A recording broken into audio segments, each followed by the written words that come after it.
My name is Claire, and I've always been the one to carry the weight for my family. I think about that a lot, standing in the kitchen of our cluttered suburban home, hands deep in soapy water, the annual holiday dinner nearing its end. The soft glow of fairy lights twinkling outside seems to sparkle for everyone but me, laughter filling the air like the aroma of the roasted turkey cooling on the counter. I smile, pushing a lock of hair behind my ear, glancing over at my younger brother, Ryan, as he grabs another plate to wash. He's always had that carefree charm, the easy laugh everyone loves. Meanwhile, I scrub pots, a silent witness to our parents reminiscing about our childhood, fond memories of vacations I quietly missed because I was home picking up extra shifts to support them.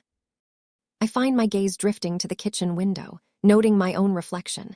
For a moment, all I see is an outline, present yet somehow overlooked. I shift my focus back to Ryan, his laughter ringing sweetly in the air, but it's mixed with a pang of loneliness, a deep-seated ache that I know all too well. I've worn the title of good daughter like armor, all the sacrifices seeming to render me invisible. "Hey, Claire," Ryan calls, snapping me back. "You okay?" I plaster on a grin that doesn't quite reach my eyes. "Yeah, just lost in thought." He teases me, saying, "That's a first," and I chuckle, playfully swatting at him. But inside, I'm screaming, dying for someone to really see me. Fast forward to summer, the heat enveloping me like a thick blanket, stifling and oppressive, and it's then that the undercurrents of betrayal rip through my otherwise mundane life. I had finally felt I could take a break, to reclaim a piece of myself that had been locked away, so when I find out about the house, it's like ice water has poured down my spine. The news comes to me casually over a text from Ryan. "Mom and Dad sold the house. Can you believe it?" I'm sitting on the patio, a glass of lemonade resting on my knee, and I feel my heart drop. "Sold the house," I text back, fingers trembling as I feel my blood pressure rise. I confront them later that night, my mother's calm dismissal leaving me breathless. "You've always been so self-sufficient, Claire. We thought you wouldn't mind." A physical blow, that's how it felt. I close my eyes, trying to make sense of their decision. The walls that had always held me feel like they're now closing in, laughter echoing hollowly in my ears. Where was the consultation, the conversation? The woman who soothed my nightmares can now cast me aside without a second thought, and it shatters me. And as I look at Ryan's face, this golden child that's never faced hard choices, he shrugs. "It's just a house, Claire. Don't be so dramatic." His words wrap around me like chains, binding me in the palpable betrayal of our family dynamic. The suffocating rope tightens as I feel my worth, my loyalty unraveling before my eyes.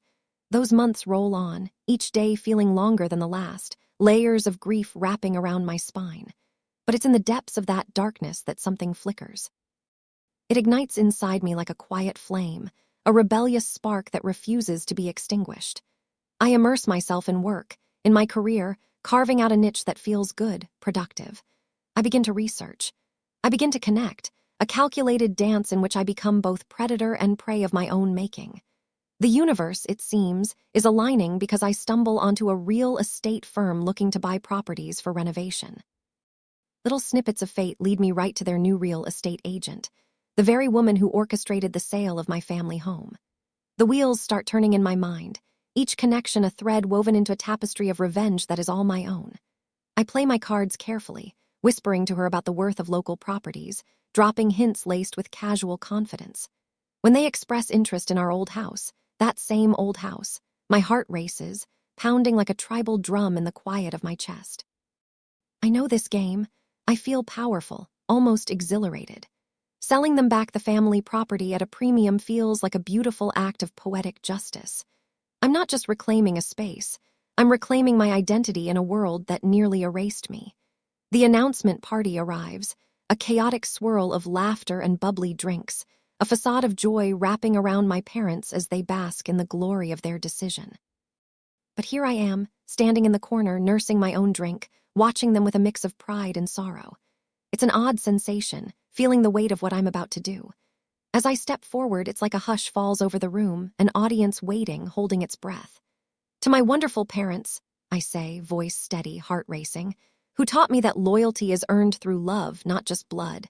Enjoy your new house. I'll be taking the memories with me." Their faces turn pale, expressions shifting from confusion to the dawning realization of my implications. I walk away, the palpable shock trailing behind me like a ghost. Each step feels like a small victory, yet the echoes in my heart linger, a painful reminder of the years I spent as an accessory to my own life, a mere afterthought. I feel the weight of sadness in my chest, but it's accompanied by a sense of liberation, too. I'm finally free. I turn back one last time, locking eyes with my parents, and I see them for the first time, really see them. The complexity of our familial bonds, the sacrifices I made, and the glaring truth that my worth isn't tied to their approval. Months pass. I revisit memories often, that ache in my chest no longer a wound but a scar, evidence of my survival and growth. The home I lost, it is just a structure after all, and I carry my memories, my childhood with me. I find pieces of myself in unexpected places. A barista who remembers my usual order, a work friend who shares deep conversations over coffee breaks. I fill my life with laughter, rediscovering joy that I thought had passed me by. Sitting at my new apartment, it feels right to reclaim the quiet. I've taken back my story. No longer the invisible daughter, but a woman who learned forgiveness on my own terms, who built connections with people who celebrate me, not just tolerate me. I lean back, close my eyes, and savor the victory, not a loud proclamation, but a soft whisper of triumph at midnight. They finally saw me, and I never had to scream.